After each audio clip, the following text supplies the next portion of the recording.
Penn State is rolling to start the 2023 season. Illinois, maybe not so much. You got two teams meeting on Big Noon Saturday that are kind of going in opposite directions. From LA to Piscataway, all Big Ten all year long. This is Big Ten 10. Not a big power rankings guy personally, but if I did put out Big Ten power rankings, you know who I'd put at the top?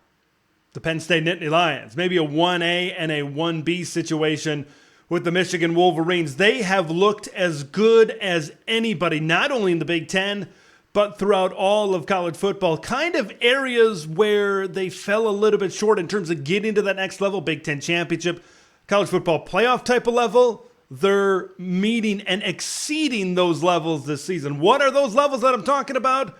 It's the quarterback play. And that's, I think, where you got to start things off with Penn State right now, because their run game is yet to explode, and that is a scary thought. But I'm going to talk about this pass game, of course, led by Drew Allar. He has been extremely accurate so far and extremely lethal in the pass game so far. I know the competition hasn't been the greatest, right? West Virginia and, of course, the Blue Hens of Delaware. But accuracy is accuracy. 43 completions, 12 incompletions, and a grand total of 0 interceptions. Protecting the football and not letting the football hit the ground in an incompletion. That's exactly what you could ask for in terms of building that confidence for Drew Allar. And now that we're getting into Big Ten play a little bit, we're getting past some of these easier non-conference games. Things are going to get a little bit more difficult for Drew Allar, so it's important to have that confidence up by the time you get into football games like this. I mentioned the run game for Penn State, right? There's been 4 opportunities for Nick Singleton or Kaytron Allen. 2 backs, 2 games, 4 opportunities to go over 100 yards. You know how many times that's happened? Once. Kaytron Allen got over 100 yards against Delaware. Now, of course, Nicholas Singleton got into the end zone 3 times against the Blue Hens, but this is a run game that's yet to have that explosion on the ground like we saw in some of those games, especially with Nicholas Singleton last season. That is an extremely scary thought. Could it be this game against Illinois? Let's dive into the X's and O's just a little bit. All right, so we know that Drew Allar has been really good. We know he's been great, right? We know, I believe, he's kind of right up there with J.J. McCarthy. I think it's J.J. and Drew right now that are probably the 2 best quarterbacks in the Big Ten Conference so far. So we know he's at that level. And that shouldn't be a big surprise to a lot of people, considering what we saw in the little glimpses last year. And, of course, we know the hype behind the 5-star story of Drew Allar. But if you look at this matchup, this could possibly be a mismatch in favor of the Penn State Nittany Lions. You've got a secondary back there for Illinois that misses each and every single piece that they had in that secondary last season. This is a defensive backfield that is struggling. They haven't had arguably their best DB back there in Matthew Bailey the first couple of games. And I think it's what's going on in the secondary is kind of leaking to the entire defense. This is an Illinois defense that is giving up the most points in the Big Ten through 2 games. Yes, dead last, 14th in scoring defense in the conference. Now, I will put a little bit of an asterisk next to it and say they've had, I think, one of the more difficult 2-game stretches for any Big Ten team. You know, with Toledo, the defending MAC champions, a team that was pretty good, that can move the football, of course. And then you look at Kansas. That Kansas team is really, really good, especially on offense. Jalen Daniels might be one of the best quarterbacks in all of college football, but you still put that aside, and this is an Illinois defense that just has lost its mojo from last season. I think the more we kind of see this team on the field, the more we realize how important those defensive backs, the Devin Witherspoons and the Sidney Browns, etc., of the world were important, how important they were to that defense. I think last year we're learning that their ability to cover and their ability to have opposing quarterbacks read through multiple progressions and not go to their main guys, that allowed more time for guys like Johnny Newton and Keith Randolph and that front 7 up front to really wreak havoc. This defense isn't flowing to the football. They're not flying to the football. They just don't seem aggressive. right, in this game. And then you look at the other side that I talked about with Drew Allar in this passing game, Keandre Lambert-Smith. Who's going to match up against KLS? Honest question. And who's going to slow him down? And there's, of course, other Harrison Wallace and other really good wide receivers in this Penn State pass game as well. It's a mismatch.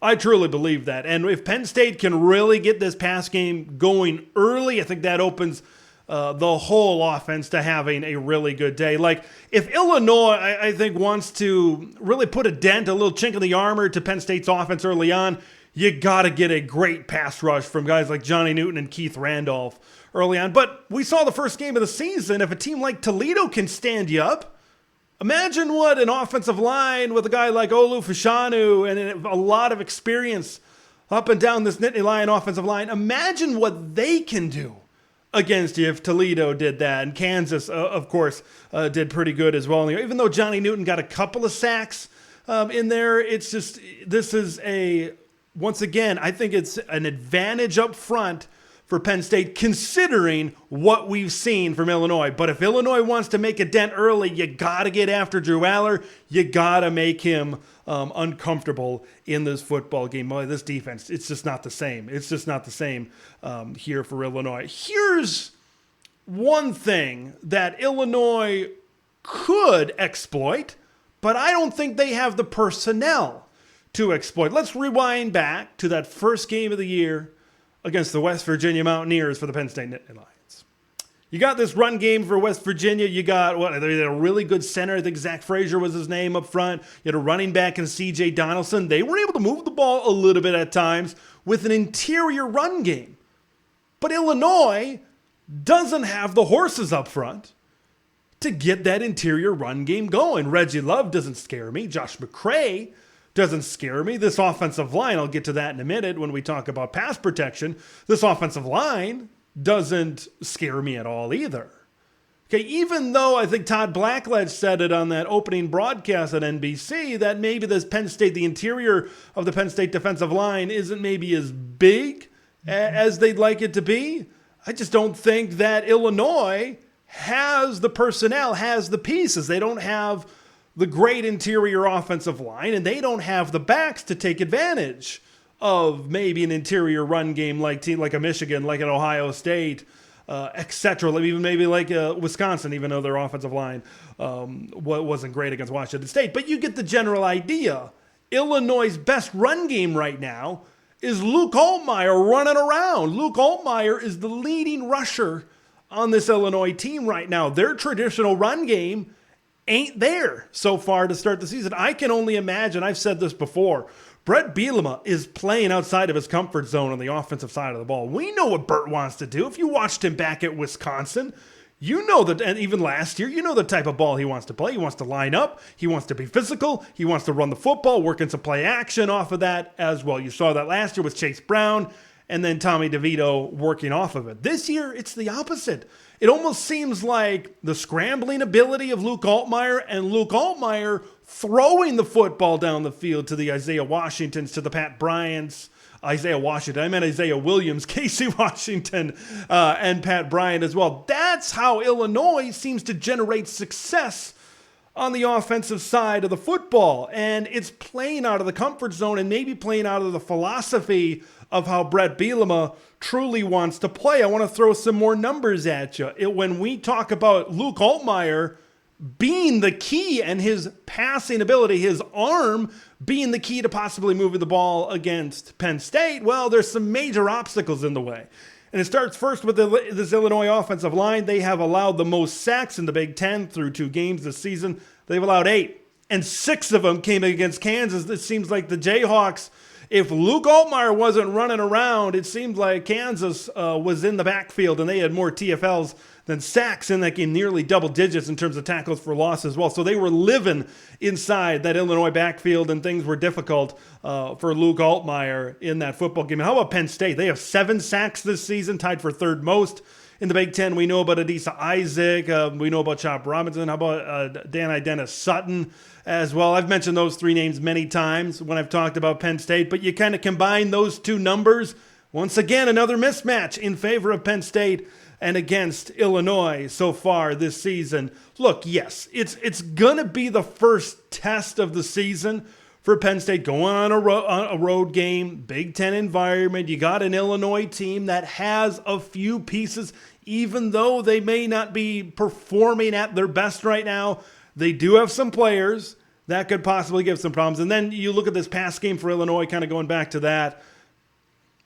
Kalen King, Johnny Dixon, that's as good as it gets from a corner combination as well. I'm going to keep on saying it, and I'm going to keep using some of these stats and points to back it up, but I believe Penn State going up against Illinois, there's a lot of mismatches in favor of the Nittany Lions. Illinois, you got to go out there and you got to throw a perfect game in order for this to maybe even be a one-possession loss. That's how strongly I feel about Penn State, and that's how maybe a little bit down I am on the Illinois Fighting Illini coming into this game. I want to hear what you guys think about this one. Do you think that Penn State is going to go into Champaign and show them how to play big boy Big Ten football? Or do you think Illinois, can they get after it early?